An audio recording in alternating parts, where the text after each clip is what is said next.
presented by Cameron Ariel, Community Development Director for the City of Meridian. It will be regarding the Meridian Urban Renewal District, the Linder District. Recognizing I just walked right past you. Commissioners, Cameron Ariel, Community Development Director from the City of Meridian, 33 East Broadway in Meridian. So it's a pleasure to be with you, as always. I also have my colleague Ashley Squires, Executive Director from the Meridian Development Corporation, here with me as well. So we're really excited to touch base with you on this new urban renewal district, and see this as a really cool and progressive way to partner with the district, and I look forward to that partnership.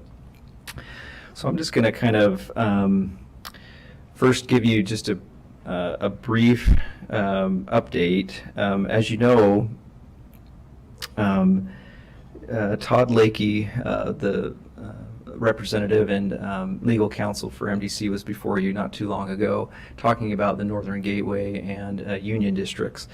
This district is particular in our efforts to create a new district and spur private investment and support particularly transportation and a few other infrastructure improvements in this section of Meridian, particularly between Linder and 10 Mile and then south of I-84 and Overland roads. So just to give you that orientation. So the next slide, let me click here. Oh, did I break it? I did. Let's go back here. Hopefully I can not break it more. There we go. Okay. So this gives you a good visual of the areas that we're talking about and the particular parcels. So proposed in this urban renewal plan, we'll call out three specific projects, infrastructure projects. The major one and the priority, as you know, is the Linder Overpass project. And we'll talk just a bit more about that in a moment. But this would identify qualifying costs for the three projects and how they'll be reimbursed with the tax increment funds. And then it's anticipated that this district will sunset shortly thereafter. So really the purpose is to accomplish the identified projects and move on. And we do anticipate that this will occur well in advance of the 20-year lifespan of the urban renewal district. It's important to kind of point out that really, you know, as we move forward with the plan and our discussions in partnership with you all in the district, there is an agreement and understanding that the Linder Overpass really is a priority for a number of reasons. One, which is I'm sure you've heard for the City of Meridian, is emergency response, particularly to the south, where we're hoping to have a new fire station in the coming years, but really to help our emergency response and public safety access to our residents in the south. This can be a major improvement, particularly where we're seeing increased congestion at 10 Mile and Meridian. So this would give us another alternative and support those public safety efforts. The other reason why this is a critical improvement is that it will alleviate congestion along those major thoroughfares and therefore increase commerce, economic vitality, and just a good service to our citizens. It is important to note as well that businesses, and we'll talk about that in a moment, as well as the West Ada School District, Republic Services, both have facilities on Franklin west of Linder as well. So this there's an economic but also a public benefit for these improvements. And then creation of this, this is 171 acres of land. This lender district is anticipated to spur quite a bit of development. We're getting applications and interest on a number of these parcels, pretty much on a weekly, multi times a week for development in this area. And so we're hopeful to capture that in advance and again enable our partnership to fund these improvements through that tax increment mechanism. Real quickly, just touch base on the outreach and communications to date. As was mentioned, there are a number of parcels and property owners, and a number of those are actually not yet annexed into the city of Meridian. And so we've been very proactive in reaching out to those property owners and educating them on the benefits of urban renewal, and particularly the benefits of the Linder Overpass and other improvements in the district. To date, we have received verbal commitments from 4 of the 6 properties that are not yet annexed, and we just actually, as of last evening, received a written commitment from one of the key property owners that we'll get to as one of the major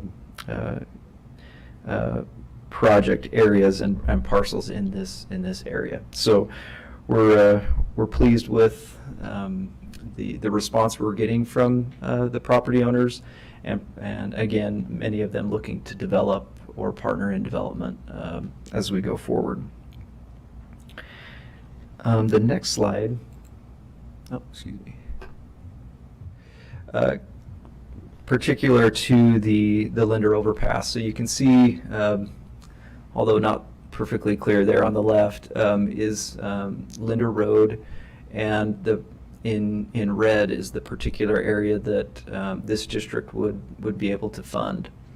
And so we're pulling these numbers from, and again, appreciate ACHD staff and their partnership to date on this, from your all's preliminary scoping summary. But the full project would extend north to Franklin, but you know, really the part that we're targeting for this district would be that south portion. And you can see there the costs, at least the preliminary report provides. So we do anticipate, to committing the tax increment funds that would be generated to fund this. The city is also committed, and again, I'm speaking broadly here, speaking for the MDC, who would be obviously the partner in committing those funds. But the city has also committed $2.5 million to this project as well. So again, we truly see this as a multi agency endeavor to accommodate and accomplish this critical piece of infrastructure. So that kind of gives you a taste for the project itself and the partnership specific to the highway district. This next slide just briefly touches on some of the 2 other projects. So I mentioned obviously the overpass is a major one and the priority, but you also see that we do want to accomplish some sewer infrastructure, which would facilitate the development and redevelopment of some of these properties that we've talked about, and that would also generate this needed increment to accomplish the projects. And then the one below, the local roadways, is the projects that are anticipated within the project area that would facilitate that development. So to kind of go back up to the sewer piece of this, the top part of the screen. To date, no single property owner or developer has been willing to undertake this on their own, although they've all expressed interest in maybe on a pro rata share or doing something.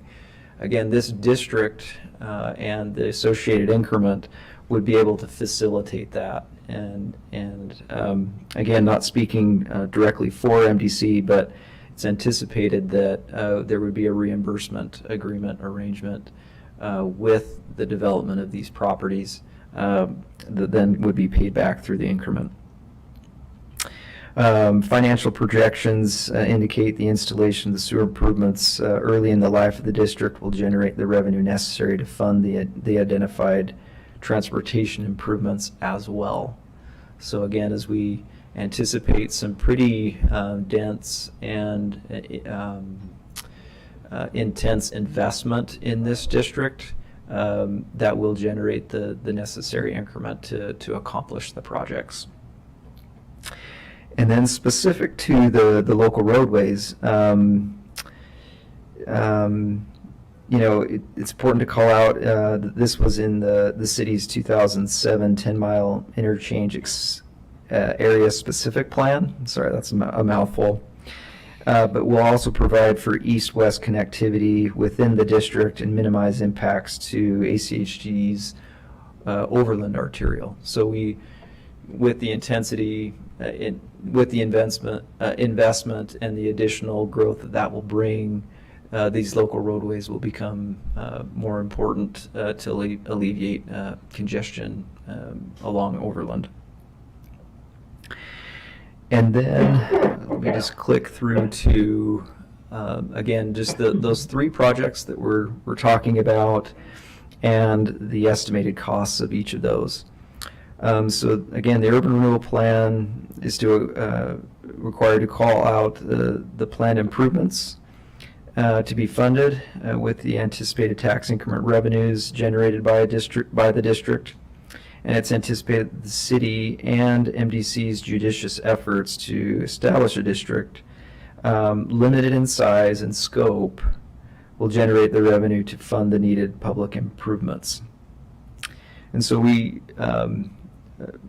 speaking a little bit personally here, truly feel that this use of urban renewal and the proposed partnership that we're talking with you all today about is really the good example of the use of urban renewal. It's get in, get out, accomplish the projects that are specifically intended, and provide that public benefit to our citizens. And then lastly, just a note, the city has established a lender overpass task force comprised of key stakeholders who share and support the collaborative efforts that we're entertaining. Obviously, they come from a broad breadth of entities, public and private, but certainly all see the common goal of bringing the overpass to life. And then, of course, we look forward. The city, has reached out to both you all and staff, and also ITD, to keep you informed of these efforts. And we look forward to that continued partnership as this task force and their work goes forward. But we're really excited about this opportunity, and see it as a great way to partner with you all to accomplish this needed piece of infrastructure.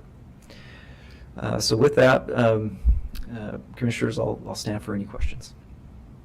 Any questions? Yeah, I do have a question. The previous slide with the 16 million, the breakdown of the cost there. Oh, yes. What was the thought process behind that, obtaining that funding? You had mentioned ACHD, so is this being proposed as something that the district would invest in, this 16 million? So Mr. President and Commissioner May. So what you're seeing at the top of the screen there is again, the preliminary estimate of costs for the entire project, the entire overpass project. So that's right-of-way acquisition and so on. The piece at the bottom is the section that this district would include and therefore would be able to reimburse to the highway district. So the effort there is to, again, there may be portions of this project that aren't funded by the district of that total 16 million, but the 1.378 would be eligible because it's within the district boundary, if that makes Thank you sense. for clarifying that, Cameron. And a follow-on, please, Mr. President. I remember when we had this initial discussion and we sent a letter to ITD and I signed the letter and, showing our support and, that was and is our position going forward. But I do have a big question is where's ITD on this project? We have not heard, I know there have been meetings and presentations, and so bottom line, where are they with this? And if you know. Mr. President and Commissioner May. Cameron, I would suggest probably because both myself and the director were at the last meeting where all those parties were present, that perhaps we could address that and probably a little more thoroughly than Cameron. Fair enough, yes, appreciate that. Yeah, that would be beneficial to see. ITD is more interested now than they've ever been as a result of understanding that that funding would come from a number of sources. There's this urban renewal district, there's the city of Meridian, there's a potential for ARPA funds from the second wave of COVID in the amount of approximately $7.5 million, correct, Director? Yeah. And then there's our participation. But there could be easily 10 to 11 million dollars of this that would not have to come from the district. So is ITD then waiting to see who else weighs in and commitments that are coming from other areas? They're To see how it actually, goes? yeah, they're talking with. A real firm commitment from the ITD side. If Nope, I'm missing that. there hasn't been a real firm commitment. They would be interested, and this is just totally a discussion at this particular point. Okay. In getting some, we proposed a study for this, and that study to possibly become more of a design phase, that the $2.5 million that would be contributed by Meridian would fund, not the district, not the urban renewal district. So we're not looking at this particular point anyway of putting up a lot of money for preliminary funding, but we are in some serious discussions as to who's going to do what when to accelerate this, if at all possible. Okay, so some more to be sorted out and, Yep. and discussed. Okay, great. Did I get that okay? All right. Sometimes I don't. Mr. President, I have a question. Yes. Thank you, Cameron, for the presentation. I was just really curious because I haven't heard it throughout a lot of these other discussions as well. Like, what kind of community outreach has been done for the neighborhood that would be impacted by this overpass that's just east of Linder Road? Mr. President and Commissioner Pickering, great question. So there's some anecdotal, there's also some specific outreach that's been done. I'll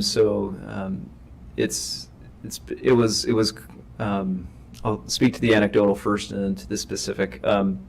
So as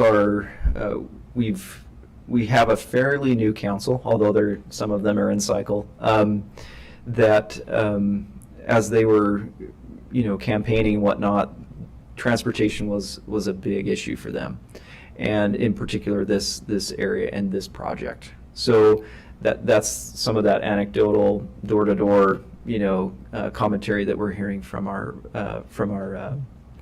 citizens, our mutual citizens. Obviously, there's the business side of this and the task force itself that has come together and expressed a need for this. But specific to the area, that will also be a part of the process with this urban renewal plan, is that it will go through public hearings There will be outreach and noticing, obviously, to the surrounding properties and impacted folks.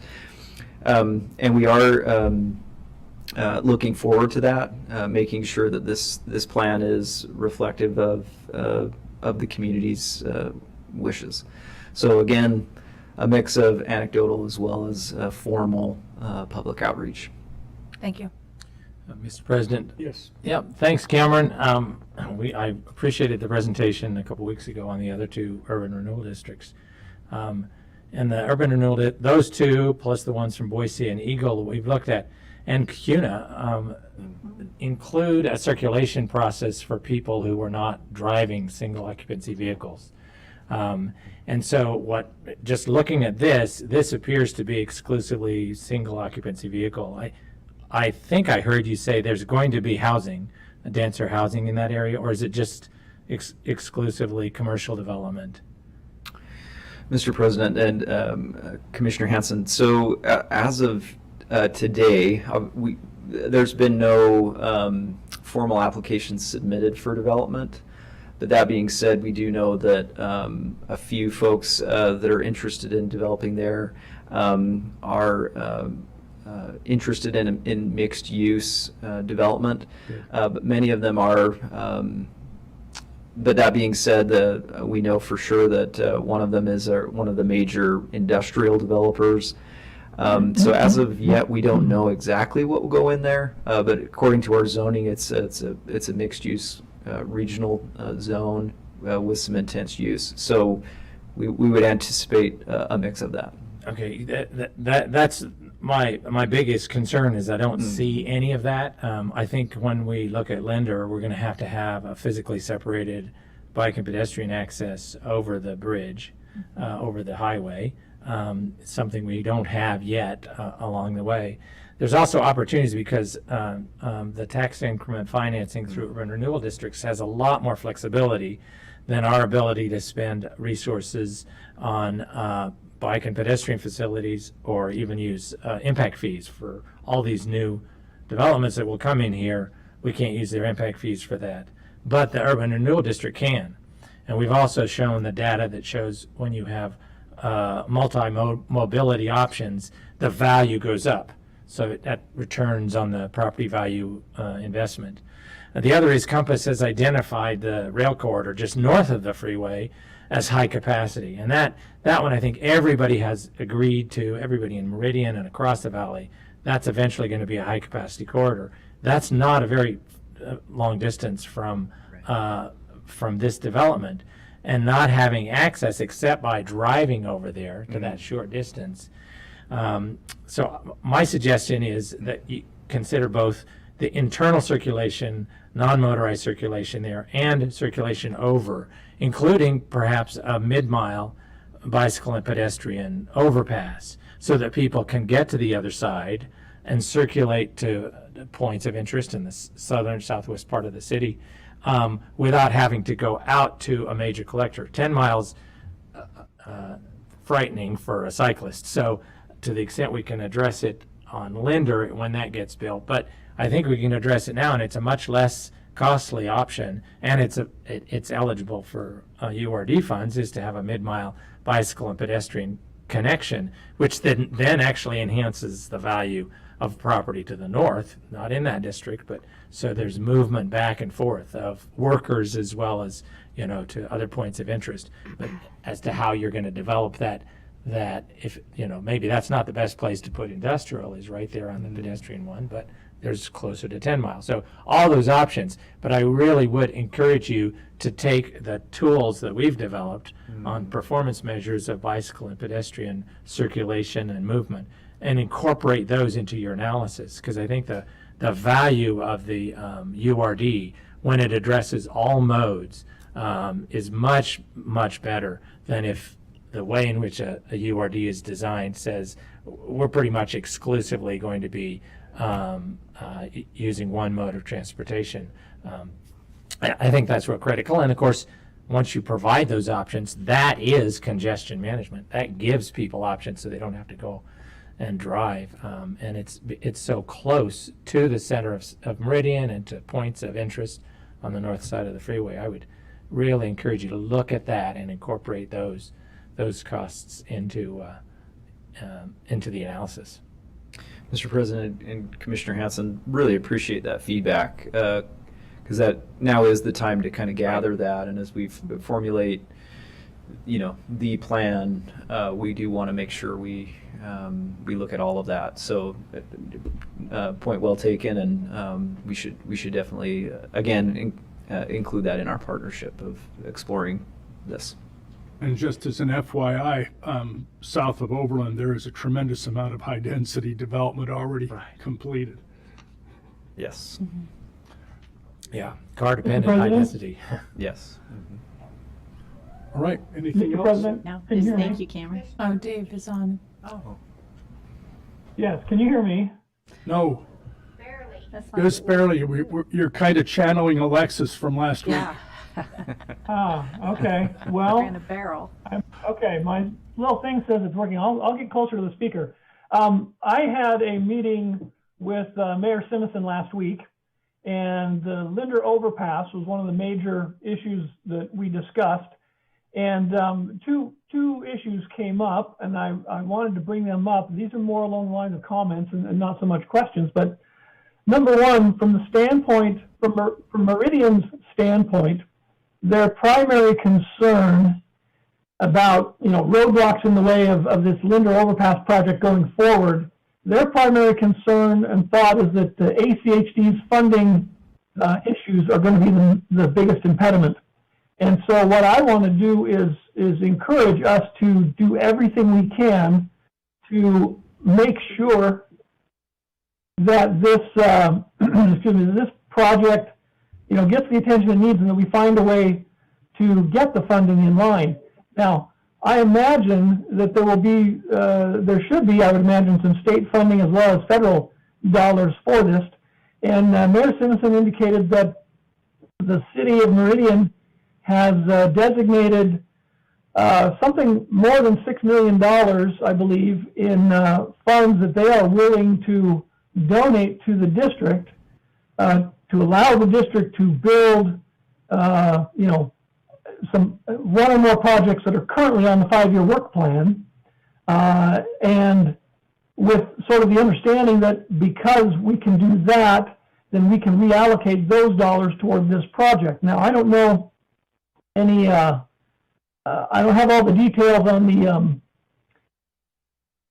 any legal issues or what have you that relate to that. But in any event, the point, I think, is that Meridian is very serious about moving this forward, and I don't want us to stand in the way of getting it done. So whatever we can do to get the funding in place, I'm going to be in favor of that. Now, one other question that came up that the mayor had was with regard to this the study, a preliminary study on this project, and his question was, is this study really needed? Do we really need to spend this money on a study?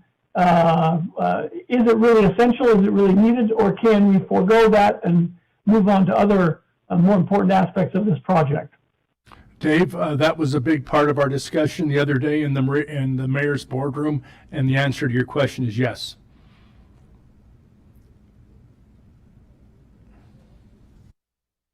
Mr. President, and, Yes. And for Cameron's information too, we're going to be having some commission workshops here leading up to our final budget. So we can certainly look at all those options that Dave, or Commissioner McKinney, has asked that we take a look at to see where we can free up some funding. I do have a question, and I'm sure there's probably some legal things tied up in this, but rather than take that money invested in a bucket of projects over here and take that money and put it over here, why can we, if the city wants to do that, why can they not then just put it towards the overpass? Why does it have to? Because of the be this- timeline, there's the ARPA funds in particular have to be spent. That's kind of what I want Yeah. to know. I want to know a little bit more about that, and then Yeah. I think we can dive into it with Dave to see the most expeditious and advantageous way to do that. So, but that was one question I had. Yeah. Because that's a little counter to what Yep. we usually do. So hope we can have the discussions. But Good presentation. Anything else? Thank you. Cameron, thank you Thank very you. much. Appreciate it. Thank you so much. Oh, here Thank you, comes Steve. Ashley. Like, apparently there is a little more. Just a little more, Mr. President. Commissioners, I just want to remind you when it involves the urban renewal increment that the urban renewal agency has to negotiate agreement with the highway district for the allocation of that increment. So Yep. we'll be working on that. Thank you. I knew there was more. Oh, yeah, well, Thank you, That's Mr. right. Price.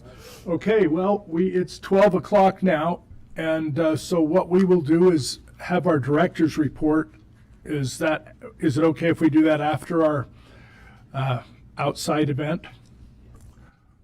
Or would you rather we start, or should we start the meeting later? Mr. President, you should start the meeting now. My director's report is very short. Boise P&Z approved our application for our Franklin yard.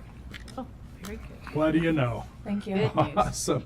So it is now a little after 12. Mr. Okay, well, President. we'll begin our meeting with the Pledge of Allegiance, please.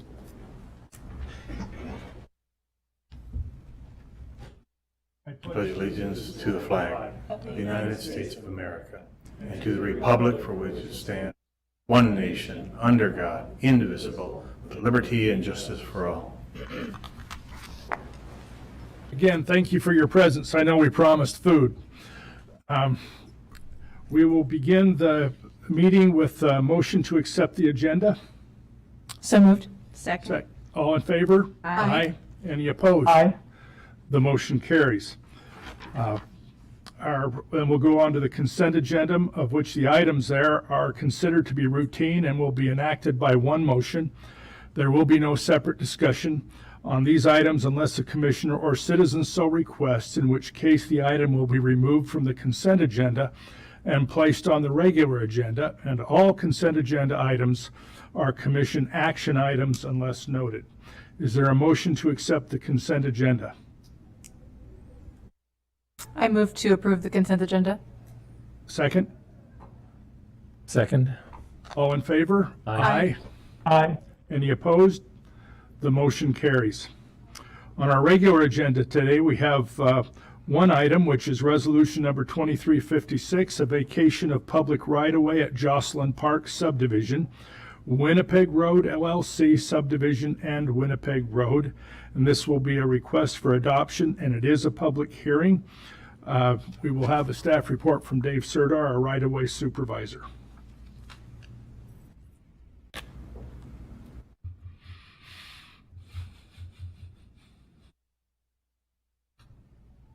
Thank you, President Goldthorpe, Commissioners.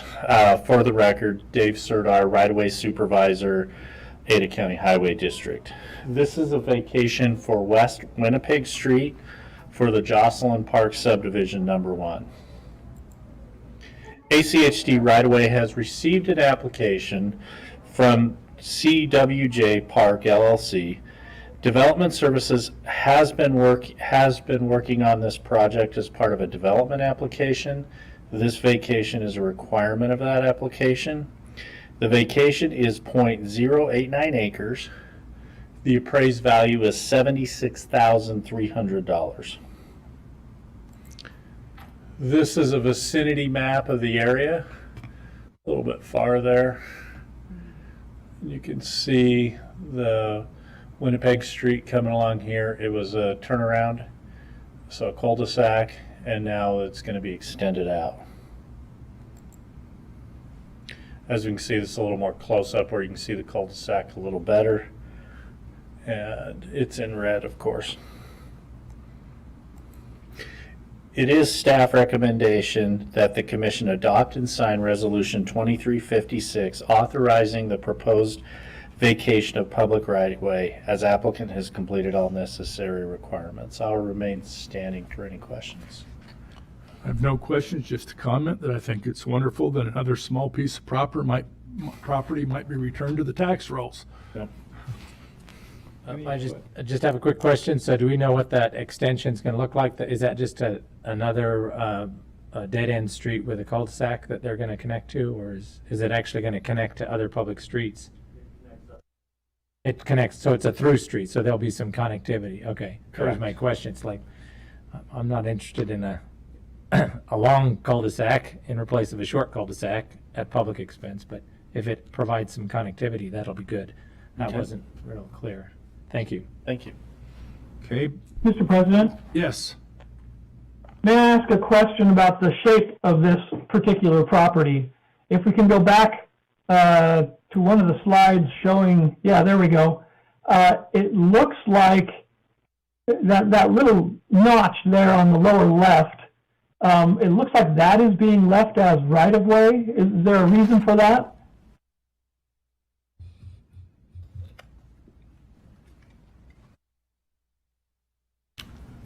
Mr. President, Commissioner McKinney, Gary Inselman, Development Technical Services Deputy Director. That's worth the extension of the street and the way the intersection is. There's a ped ramp there, so it's necessary to keep that little notch. I see. So the street will essentially curve, or there'll be an intersection, and that little notch is for the pedestrian ramp. That is correct. Okay, great, thank you.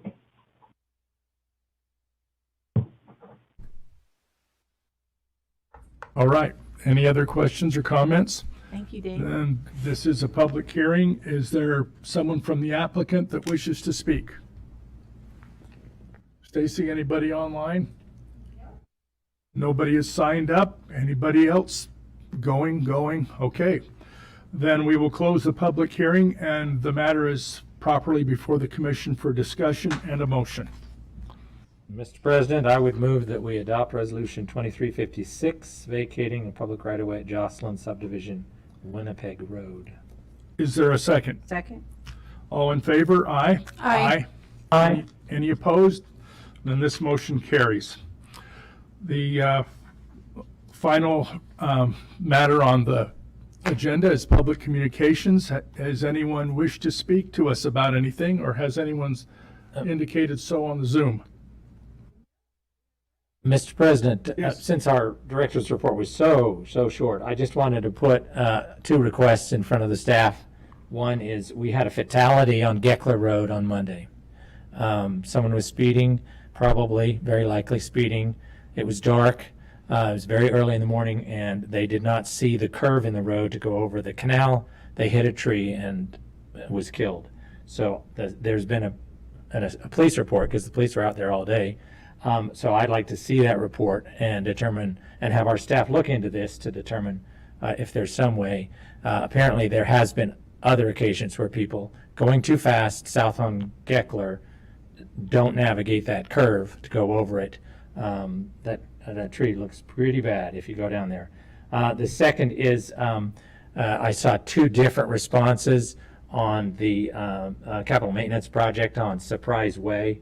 One I really liked. It sort of basically said by eliminating the originally when Surprise Way was built by the developer, they put these little brick type crosswalks which have played an important speed management role. In order to do capital maintenance, those are going to be removed. One response was, we'll put something else in there. But then I saw another response yesterday basically saying it's on the neighborhood to come up with a petition to come up with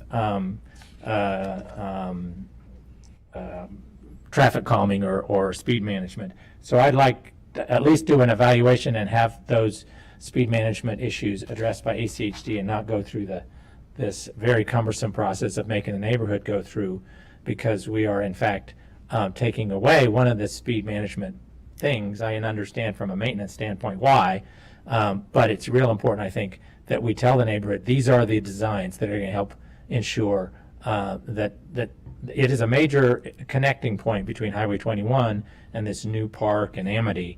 And so I just want to make sure that the speed management features are incorporated soon, and just that so the neighborhood knows. So those are the two things I wanted to raise, and they don't have to obviously be addressed right now, but I want to put those in. If you could get back to me by next week, that'd be great. All right, then this meeting is adjourned. Mr. President, Yes. before we adjourn, I do have one item that kind of goes in the public comments side of things. I just wanted to mention this briefly, and truthfully, I'm not really sure exactly where to take this. On at least two occasions in the last 2 weeks, I have seen, when driving on our roads, I have seen instances where the traffic signal operations were interrupted, and a few seconds later I notice an Ada County paramedics ambulance driving through the intersection, no lights flashing, not on any emergency call, just simply driving in traffic. It appears to me that Ada County paramedics are using their signal override systems for their own convenience rather than just for emergency purposes. And it's my understanding that that they're not allowed to do that. I don't know whether I should contact our traffic operations people or the Ada County paramedics. I wanted to kind of ask that question, but then I'll also just make you aware of it, that it appears that ambulance drivers are using that system for their own convenience rather than for emergency purposes. Thank you. I just want to share, though, as somebody that works with paramedics a lot, sometimes they can be driving their bus without the lights on because it might not be like an extreme emergency, but they're still going to the hospital to drop off a patient. So there are instances when they might not turn on their lights and still need to move through an intersection fairly quickly. So I would check with the EMS, like our Ada County paramedics, just to make sure that they are in fact just transporting folks before kind of making sure that something is awry. All right. Then it's time to party. Okay. On that resolution, if I could get Commissioner Hanson. Can I borrow your pen?